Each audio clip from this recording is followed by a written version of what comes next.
Box office దగ్గర youth sensation Vijay Devarakonda నటించిన latest movie Kingdom recent గా ఆడియన్స్ ముందుకు రాగా తొలి రోజు కలెక్షన్ల పరంగా మాస్ రచ చేసిన ఈ సినిమా ఓవరాల్ గా విజయ్ దేవరకొండ కెరీర్ లో one of the biggest openings ని సొంతం చేసుకుని దుమ్ము దుమారం లేపింది. ఇక సినిమా బాక్సాఫీస్ దగ్గర రెండవ రోజులో అడుగు పెట్టగా మార్నింగ్ మ్యాట్నీ షోలకు 55 to 60% వరకు డ్రాప్స్ కనిపించిన ఈవినింగ్ అండ్ నైట్ షోలకు వచ్చేసరికి డీసెంట్ ట్రెండ్ ను చూపించింది సినిమా. ఓవరాల్ గా సినిమా డే 1 తో కంపేర్ చేస్తే 55 to 60% లోపే డ్రాప్స్ ను సొంతం చేసుకోవడంతో డీసెంట్ హోల్డ్ ను ఇప్పుడు బాక్సాఫీస్ దగ్గర దక్కించుకోబోతుందని చెప్పవచ్చు. రెండవ రోజున మొత్తం మీద ప్రెజెంట్ ట్రెండ్ ను బట్టి చూస్తూ ఉంటే రెండవ రోజు తెలుగు రాష్ట్రాలలో సినిమా 4 కోట్ల నుండి పైన షేర్ ను సొంతం చేసుకునే అవకాశం అయితే కనిపిస్తూ ఉంది. ఈవినింగ్ అండ్ నైట్ షోల ఫైనల్ ఆఫ్లైన్ టికెట్ సేల్స్ లెక్కలు కనుక బాగుంటే ఈ లెక్క మరి కాస్త పెరిగే అవకాశం ఉందని చెప్పాలి. ఇప్పుడు ఇక కర్ణాటక రెస్ట్ ఆఫ్ ఇండియాలో కూడా డీసెంట్ హోల్డ్ ను చూపెడుతూ ఉన్న ఈ సినిమా వరల్డ్ వైడ్ గా రెండవ రోజు మొత్తం మీద 5.5 కోట్ల నుండి 6 కోట్ల రేంజ్ లో షేర్ అందుకునే అవకాశం ఉండగా అన్ని అనుకున్నట్టు జరిగితే 6 కోట్ల మార్కును కూడా దాటేసే ఛాన్సెస్ సినిమాకు ఉన్నాయని చెప్పాలి. ఇప్పుడు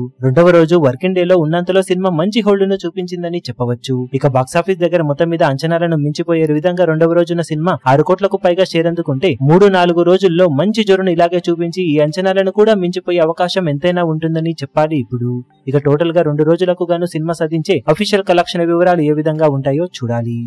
ఈ వీడియో మీకు నచ్చినట్లయితే లైక్ చేయండి, షేర్ చేయండి, ఛానల్ ను సబ్స్క్రైబ్ చేయడం మాత్రం మరవకండి. ఏ చిన్న అప్డేట్ ను మిస్ అవ్వకూడదు అనుకుంటే బెల్ ఐకాన్ ను ప్రెస్ చేయండి.